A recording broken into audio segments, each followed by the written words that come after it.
So I would agree with Nikolai Platonovich's proposal that our so-called Western partners may have one last chance.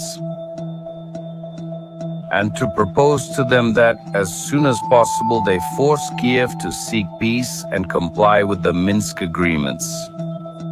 Otherwise, we must make the decision that is being discussed today. What do you mean by otherwise? Are you proposing to start a negotiation process? No, it's the... Or recognize the sovereignty? I will... Speak directly. I will support the proposal for recognition. Support. Or am I supporting? Speak directly, Sergei. Say yes. Yes or no? I support the proposal for the entry of the People's Republics of Donetsk and Lugansk into the Russian Federation. We didn't talk about that. We didn't discuss it. Did we talk? We talked about whether or not to recognize their independence. Yes or no? Yes, I support the proposal to recognize independence, right? Sit down. Thank you, Vladimir Alexandrovich. Can you feel the tension in the air? What you just saw happened in February 2022 at a critical moment for the world. Putin had just ordered his troops to invade Ukrainian territory to carry out his famous 3-day special operation. Shortly after, a security meeting turned into a revealing moment. While Sergei Narishkin, the head of Russia's Foreign Intelligence Service and one of the most powerful men in the country, was giving his opinion, his statements were repeatedly interrupted. Putin, visibly annoyed, ordered Sergei to be more clear. I'm going to speak directly. I will support the recognition proposal. Support? Or am I supporting? Speak directly, and he... in turn, stuttered. Distress took over everyone there. This disturbing scene shows how Putin has always ruled Russia for 25 years, through fear and intimidation. But 3 years after this demonstration of power, Russian polls themselves are revealing something completely unexpected. A contradiction that shows how even the most rigid systems can have invisible cracks. And this story begins with an agreement that Putin made decades ago, an agreement that always worked. You probably already know that Putin is the description. But what you don't know is how he managed to keep that power for 25 years. And why is he losing it now? To understand that, I need to show you an important event back in the 1990s when the Soviet Union collapsed and Russia was going through a period of national humiliation and economic collapse. It was from this chaos that Putin emerged with an irresistible proposal for the Russian people.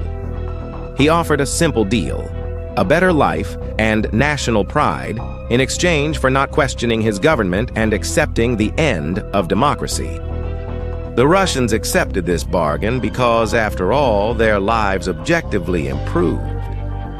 The economic luck of the 2000s, driven by high oil prices, allowed Putin to fulfill part of his promise. The economy grew, pensions were paid, and the cities modernized. For many Russians, this noticeable improvement in quality of life was enough. They didn't ask many questions about the growing authoritarianism because their lives were better than before. Putin was not just a political leader. He was the man who made Russia feel strong again. The peak of this social pact happened in 2014 with the annexation of Crimea. Putin's popularity soared, with approval ratings reaching 80% or more. The streets filled with flags and patriotic songs. It wasn't just about Crimea. It was a feeling of being winners again. But then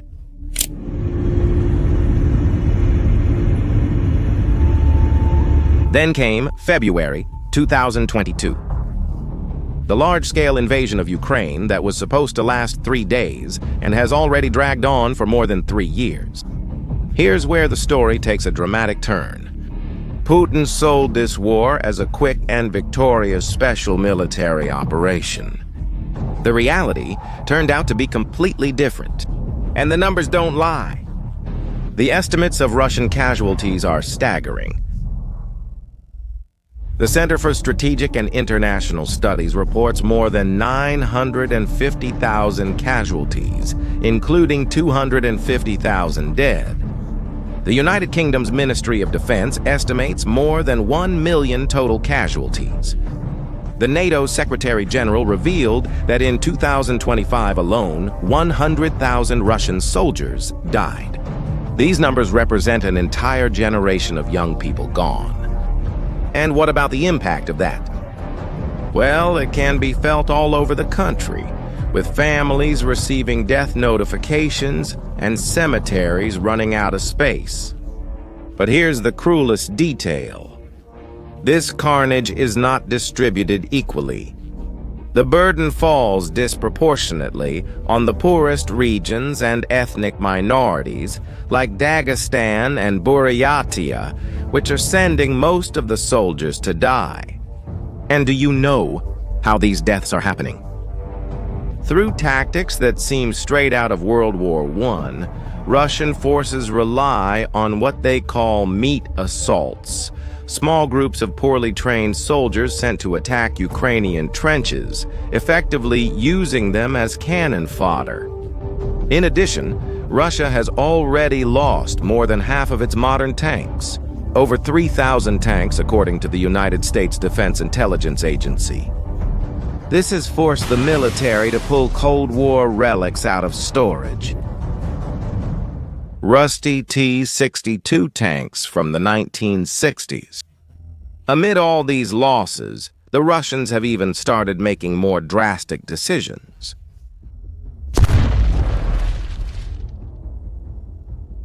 Such as using motorcycles. And what about the big summer offensive that happened this year? Well, everything indicated that it would serve to turn the tide for good. But as reality shows us, that offensive was a complete failure.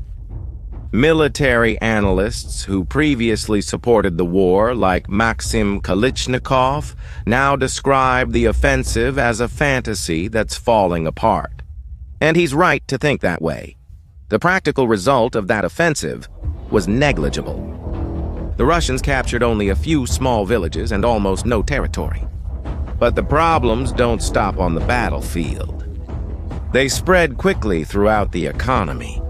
It is estimated that in 2025, defense spending will consume 7.2% of Russia's gross domestic product. To give you an idea of the scale, that's 1/3 of the national budget. Now, stop to compare. Most countries spend only 1 or 2% on defense. Russia, in turn, is literally cannibalizing its future to feed the war machine in the present. The government is spending much more money than it collects.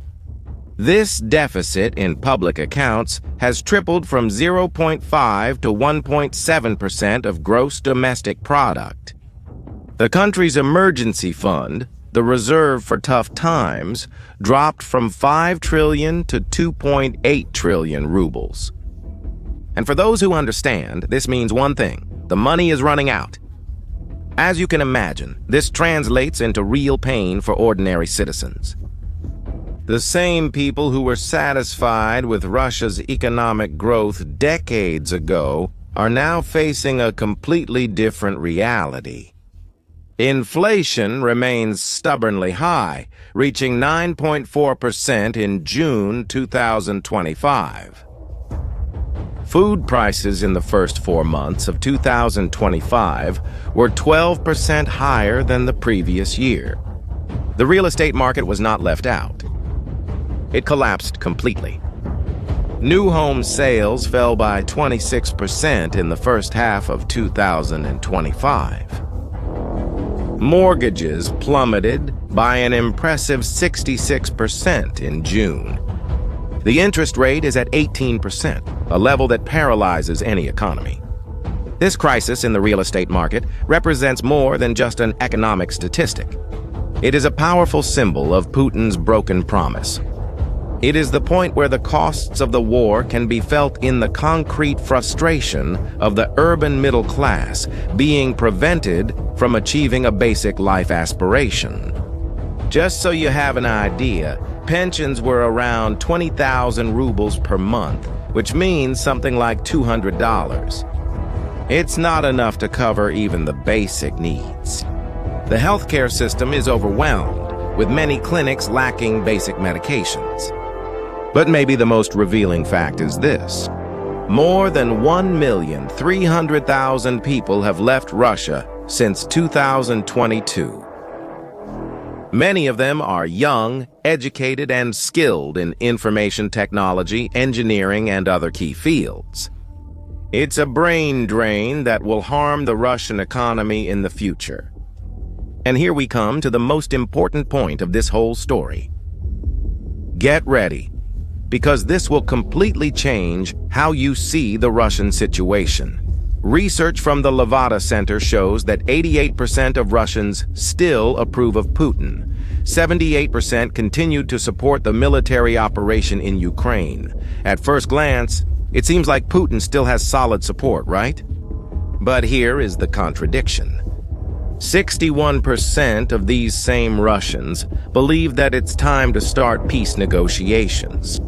50% distrust the official reports about military casualties. Trust in the government plummeted from 53% in 2020 to 27% in 2025. Now, I ask you, how is it possible to approve of a leader and distrust him at the same time? The answer to this question reveals something fundamental about how propaganda works. It is effective on the macro level, the idea that Russia is strong, but it fails on the micro level, where you analyze reality, the day-to-day experience. People support the abstract idea of Putin, but they question the concrete reality of his policies. 65% want negotiations to avoid more soldiers' deaths. 59% want negotiations to reduce costs for families. As you can see, the desire for peace is growing, even among the regime's declared supporters. And what about the Russian elite? Well, they are voting with their feet and their wallets. In May 2025, Russian families sent a record 52.3 billion rubles, almost $650 million, to foreign brokers. It's a clear sign of declining confidence in the Russian market. The oligarchs and businessmen who built fortunes under Putin are quietly moving money out of the country. Some are sending their families to Dubai, Turkey, anywhere but Moscow. They see the economy faltering and hear the discontent in the streets. Another even more important sign is the growing dependence on China. That's because the war has made Russia critically dependent on Beijing. China is responsible for about 80% of Russian sanctions evasion. But there's a problem here that few people talk about. This is not an equal partnership. Russia became dependent on China because it had no choice. For a regime built on the narrative of restoring sovereignty and national strength, this growing dependence on China represents, for many, a strategic failure. It's a deep and silent blow to the image of strength that Putin has always wanted to project. There are even signs that some people in Russian intelligence see China as an enemy. And if that's really true, it becomes even easier to understand how complicated Russia's situation is. But then, what does all this mean? Where is this situation heading? Look, the Kremlin finds itself trapped in a repeating cycle. On one hand, they can't achieve the much-desired decisive victory in Ukraine. On the other hand, admitting defeat or retreating would destroy Putin's strongman image. That image is the foundation of his entire government. Therefore, it is clear that, for the Russian government, the war must go on.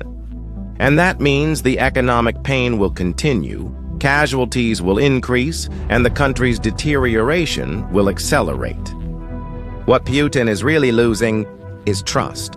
Stop to think when soldiers no longer trust their commanders, when citizens no longer trust the news, and even the elites no longer trust the future. The system starts to collapse from within. Trust is like an invisible currency in any regime.